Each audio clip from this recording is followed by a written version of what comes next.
Yazmin Jauregui will be facing Sam Hughs on the next featured fight on the main card of UFC Fight Night, Moreno Vs Royval 2. This should be an interesting fight. I obviously have my my personal prediction of who I think will win, but let's get into it and break this thing down. Yazmin Jauregui. She's very fast. She's a very fast, twitchy type of striker. Quick hands. Is able to find her opponent's, her opponent with her hands. She's able to find her mark very easily, very quick. She's got very good reflexes when it comes to range. At range, you can see that she's able to beat her opponents to the punch a lot of the time. She's able to also land a lot more punches. She's also got really snappy power. Very athletic striking in the sense of how her punches land. They're very snappy and crisp. That's not to say her striking is perfect, and we'll get into that, don't worry. But aside from being very fast twitchy, she's also got decent power with her striking as well, and she's able to put a lot of her opponents down. In her, most recent fights in the UFC, other than, her loss, her KO loss, she was able to hurt both of her opponents, catch both of them. And it just seemed like that she was the one that was more, she had the more imposing will in the cage against, her opponents other than the KO loss. And I think a lot of that is due to her physicality, her being very physical and also having a good amount of power in her punches, which is good for the, women's weight divisions. No shade being thrown at the women's weight divisions, but women just aren't typically as powerful or as strong as men, and it's always good when you have a lot of power because that alone can take you pretty far in these lower weight divisions. She also has a slight height advantage. They both have about the same reach, so I don't know if she's going to be able to employ that height advantage too much. One thing I will say about Yazmin Jauregui is she does leave her chin exposed when she's throwing punches. A lot of the times her and her opponent will be exchanging strikes, and while Yazmin is getting a lot of her strikes off, she is landing, she's also getting caught a lot too. And a lot of times she is the one that is she's on the worst receiving end. She's the one that ends up taking more damage and ends up on the back foot as a result of her leaving the chin in the air, and also her being willing to kind of expose herself and brawl, just kind of stand there and brawl, which is why I think she got dropped and finished very brutally against Denise Gomes. Is once Gomes hit her, you could tell her initial reaction was to plant and throw, which she should have done is got the heck out of there so Gomes couldn't throw another bomb at her. We all know how that fight ended. That's not to say that Yazmin hasn't learned from that experience and that hasn't grown as a fighter. That's simply an observation that I've made, and we can only make observations on what we've seen. Her striking does, it is a bit lacking. When she throws, a lot of the time when Yazmin throws, she isn't throwing with proper technique. A lot of the times her elbows flared out, which, if you know anything about striking, when you punch, you want to make sure that you punch in a straight line. That's to get the most leverage, get the most pop, and it also leaves less telegraph on your punch. And I will say that Yazmin, a lot of her straight punches, the elbow is out, and when she's throwing a lot of her hooks,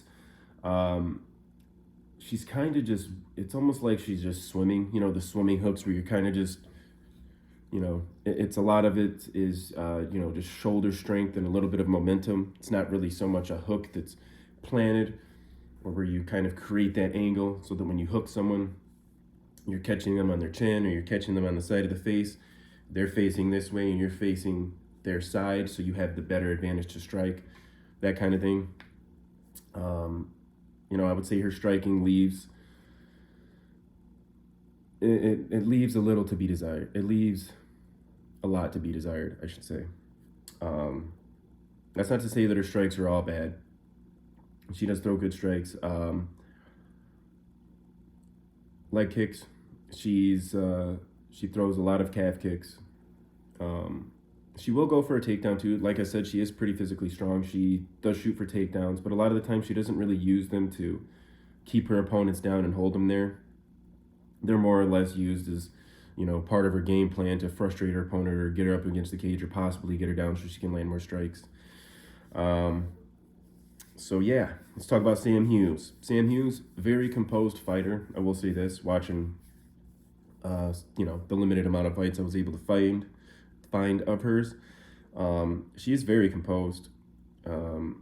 She doesn't waste a lot of her strikes. What I mean by that is she doesn't throw a lot of strikes that she doesn't think are in range, or if she's just throwing something as sort of a feint, she doesn't waste a lot of power on it. So I would say she throws pretty wisely.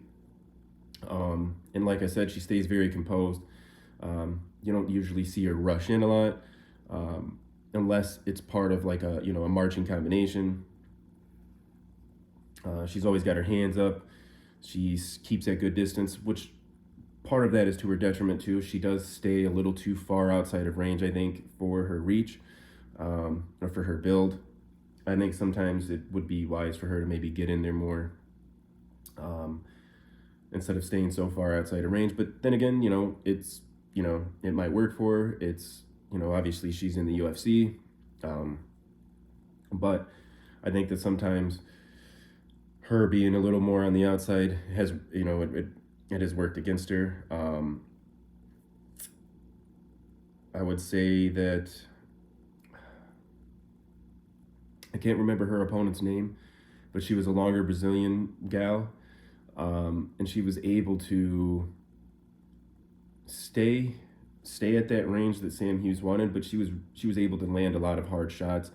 And when she wanted to come in and hit Sam Hughs wasn't able to get out of range fast enough. So even though she was staying far on the outside, she was still getting hit. I think Sam Hughs should, I think she would benefit from keeping her guard up higher and staying in the pocket a little bit more.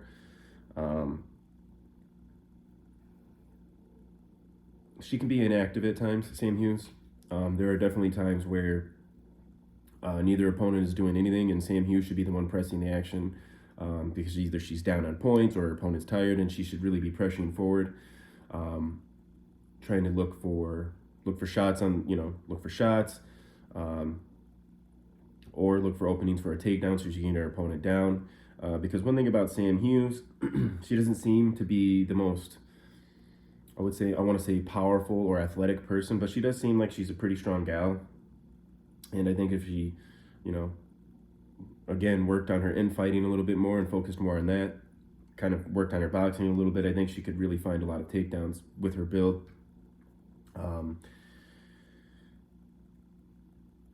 She's also, Sam Hughs is a little slow. And again, I'm not saying any of this is a personal attack. I hope none of these fighters see this video and think that this is any type of way to denigrate their abilities or to throw shade on them as a person. That's not what this is about. This is purely, this has nothing to do with anything personal. This is just judging them based on their abilities in the octagon. And I will say that Sam Hughs does present to be a little slower than her opponent a lot of the time, which is going to be a detriment too, especially when you're talking about someone like Yazmin Jauregui, who's really fast and very explosive and has, good power. I think that can be a pretty big weakness. But I will say Sam Hughs stays pretty composed, and Yazmin, when she's throwing, she does leave her chin open, and she can't get caught. And I want to say Sam Hughs probably has better stamina too. Yazmin seems to throw a lot more, pressure a lot more, expend a lot more energy, and as the fight goes on, I think Sam Hughs will probably have more stamina too. But my personal prediction for this fight is I think Yazmin Jauregui will finish Sam Hughs. I think she'll finish her either in the first or second round. The discrepancy in speed, I think, is a huge factor.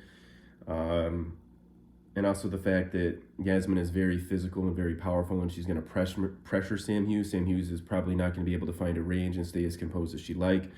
And I think that a late first round finish or an early second round finish is probably the most likely outcome. But that's just my opinion.